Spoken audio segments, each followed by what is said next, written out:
This week, we're going to hear about intrigue, sibling rivalry, fratricide, lust, love. This sounds like a dirty book. And that's exactly what it is. The book that everyone wants to hear about. We know nothing of sibling rivalry. Nothing of sibling rivalry, Nothing. right. At least your Never kids didn't fought. want to kill each other, right, your sons? But don't worry, there's precedent for it. So that's what this week's Parsha is about. It's Jacob. Actually, there's some fashion in it too for you. Jacob had a son. How many sons does Jacob have? 12. At this point, right, he has 12 sons. Okay? And he had a favorite son. Anybody know about favoritism? What? Right. Who is his favorite son? Joseph. Is it a good idea to show favoritism? No. Not necessarily. Listen, my mother loved me the best, but that was okay. As long as the other siblings think they were the best. Right. My father tells me I'm his favorite daughter, Right. but I only have a brother. Right. My father. So that's my kids. They're my favorite Adam. Right. My father That was was Scott. told he was the favorite son-in-law because my mother only was the oldest Exactly. daughter. So that's it. So there's a lot of jealousy going on here. So this is the parsha we're starting where Jacob, it opens with Jacob and Joseph. And Joseph has just received this, and I got it special. It's like this is an antique. Okay, this is very careful. I want to be very careful with it. It survived through the centuries. This is a part of the coat of many colors that Joseph had. We don't know if the stripes went vertical or horizontal. I would model it for you. I think it basically went Ooh, like this. baby. Real men wear pink. Right, it really looks good in it, I tell Real men you. wear pink. Was that your one? But I'm sure, I said if it was for a woman, it would have had to be vertical, but I think his might have been horizontal. Whatever it was a silk coat, and it showed a sense of royalty. And of course, the other brothers felt what's going on because they were from 4 different mothers. And Reuben, was the oldest of all. But Joseph happened to be the oldest to his mother Rachel, the preferred wife. So there was a lot of jealousy. And also there's something called Lashon Hara. Do you know what that is? Mm-hmm. Okay, what is it? Not talking bad about other people behind their back. Right. Lashon Hara means, Lashon is word, tongue. Lashon Hara is Ra, is wrong. Ra is bad. Okay? Evil. No good. You're not supposed to speak negatively. Anything. You're not even supposed to look like this.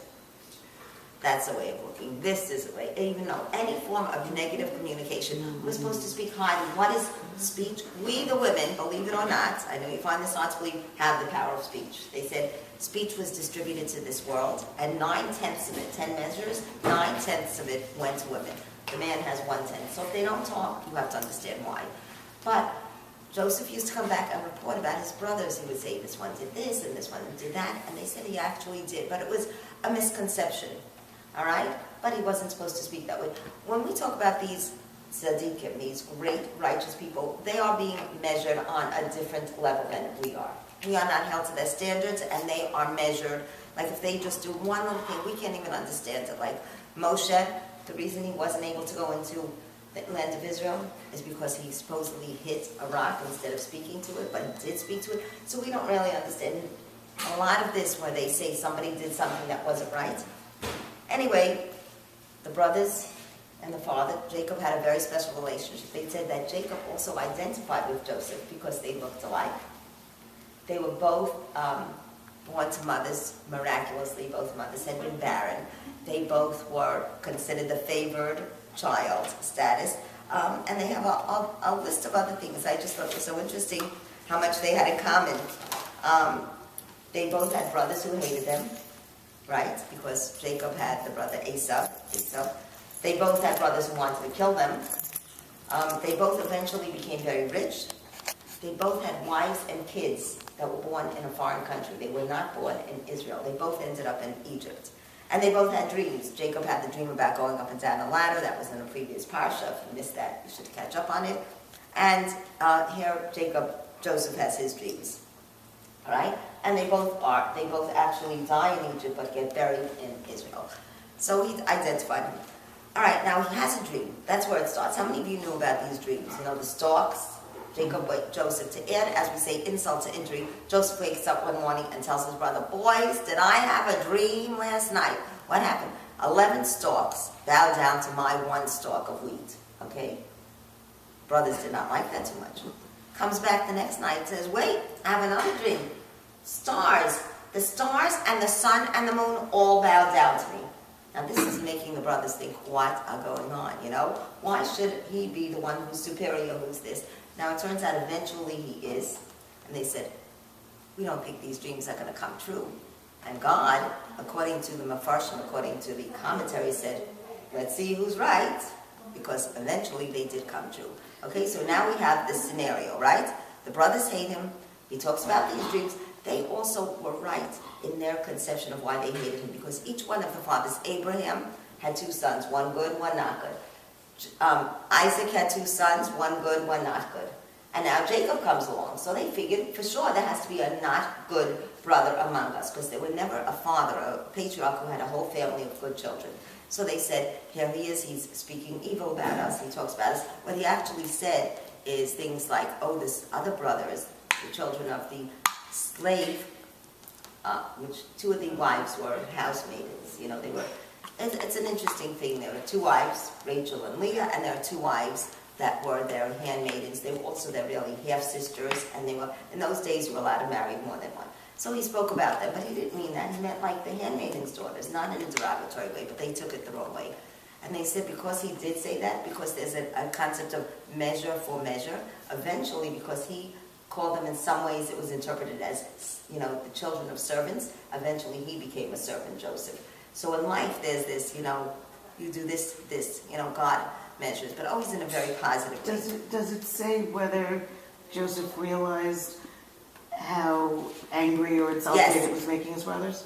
He was, you know what, he was a young boy, he was 17, he was not aware, he was learned of all of them, he was the most learned, the father learned the most with him, he was able to understand mysteries and secret, and prophetically he knew a lot, but not everything. And I guess he was not aware enough, or maybe he didn't realize his effect on them. He did not realize the effect. As a matter of fact, here's the interesting part. What happens? The chapter opens, so now you know there were dreams, and then Jacob says to his son, Joseph, you know what? The other boys are out, your brothers are out there, they're shepherds, go check on them. Now, is this a very good idea? He said one skinny, good-looking, young 17-year-old to go check on a bunch of older brothers who probably have it in for him? Not very smart. But they said that all this was prophesied and pre-planned, that things in our lives, and that's why I want to talk more about your lives, happen, and we can't really stand in its way, that we're going to have challenges, that it was ordained that eventually they would have to end up in Egypt. So they said, one of 2 ways.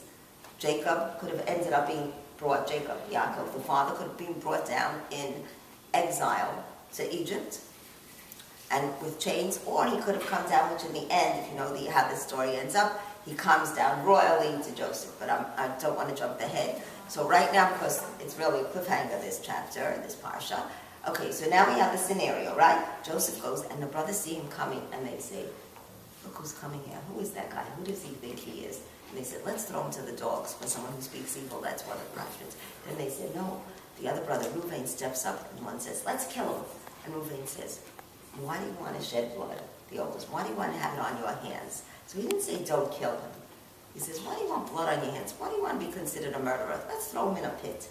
Now it says, it's a good life lesson. When you're trying to convince someone or persuade someone, don't try to convince them from your point of view, which would have been, you know, father's going to be so upset, and he can't do this, and okay, he's such a nice guy, he's your younger brother.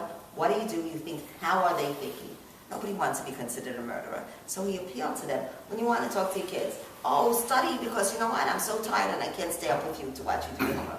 Yes, are they really going to care?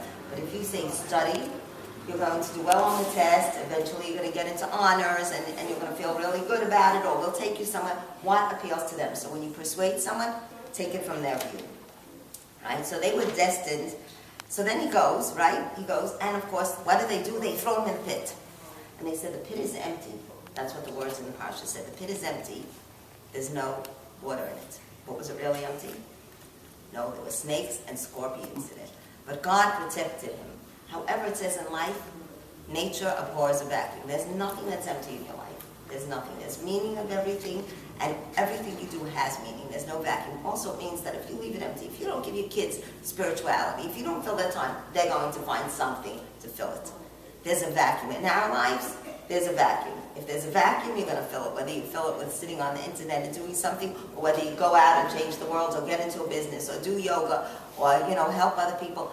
Nature pours a vacuum. There's no such thing. So when they say the pit was empty, it means that there's places that are empty, and it's either going to be filled with something you put in, or else something very negative is going to go in there. Anyway, along come, and Reuven in the back of his head is thinking the whole time he's really going to save his brother, because he knows his father was upset, and he was the oldest, and he still had guilt, because at one time he had moved, I don't know if you know this back then, but when Rachel died, when one time Rachel made a deal. She wanted, Jacob slept every night with a different wife, more or less.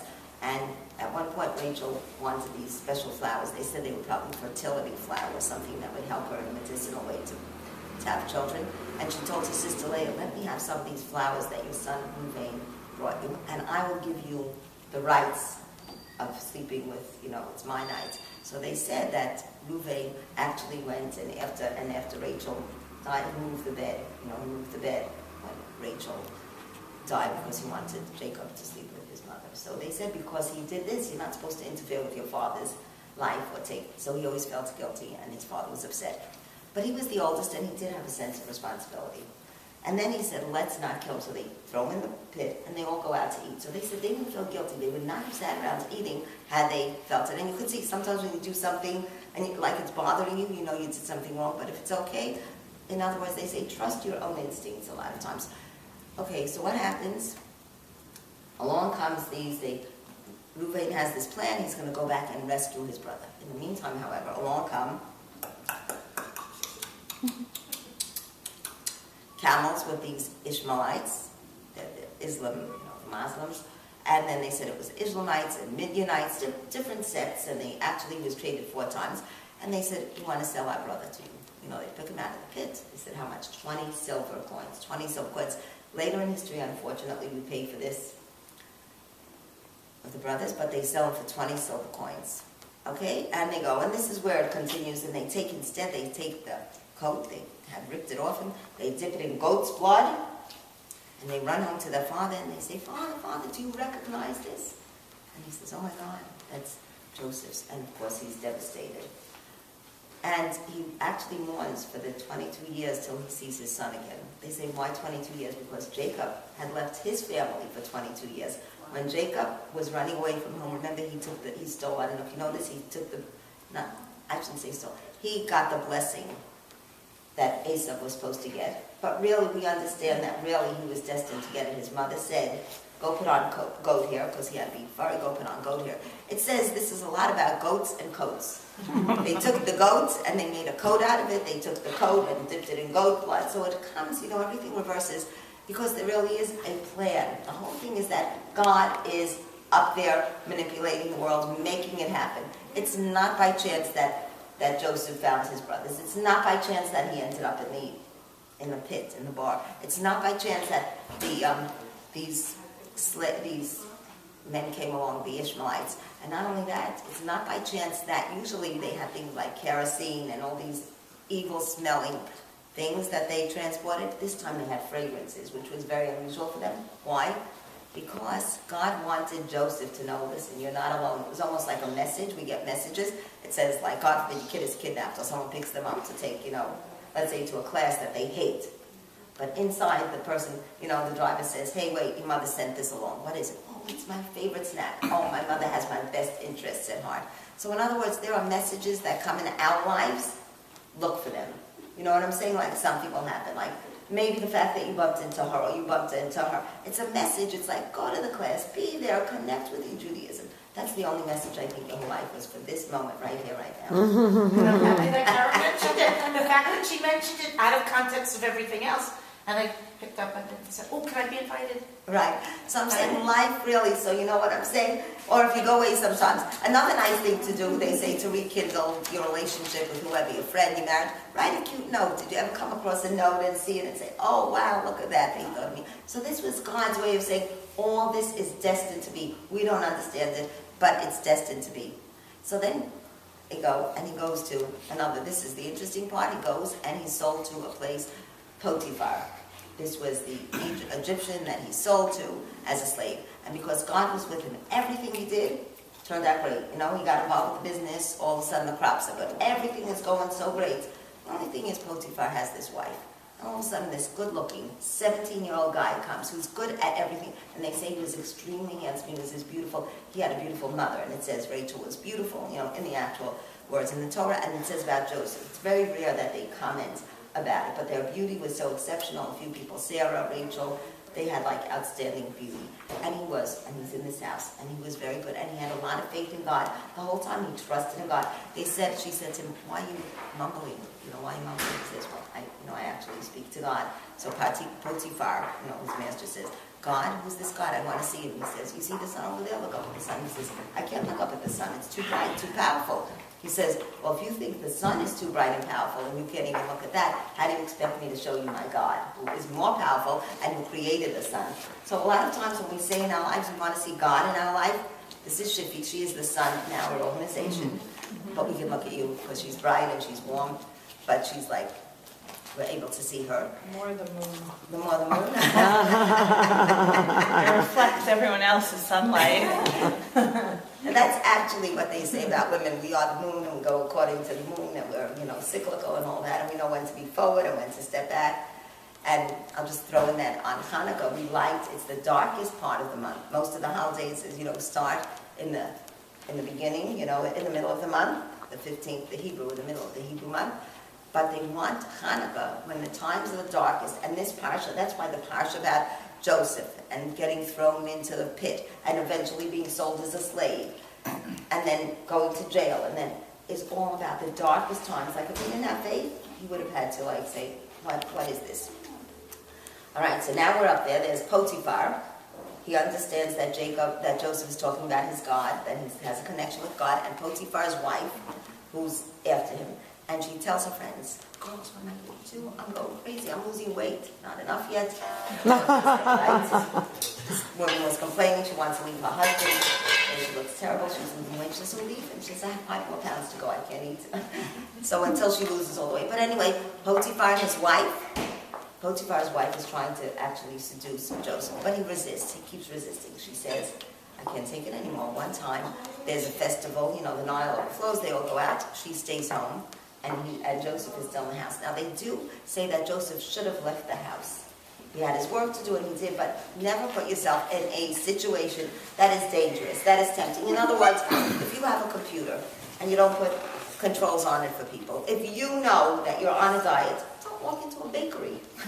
You know what I'm saying? That's what they're saying. Don't. What did you do? I said, all I've been looking at is cake pictures. I need to choose a cake for something. Right. And by the time, don't put yourselves in a position where you can't do or you can't resist. And they said he should have, and she tries and tries to seduce him, and finally he's about to resist. He's a 17-year-old boy. She was supposed to be beautiful. And how much could a person take? And what stopped him? He suddenly visualized his father and all the values and all the teachings, and even that in the world to come he would not be considered one of the righteous men, and that his tribe would totally be lost, because the one thing God hates is immorality. God will not tolerate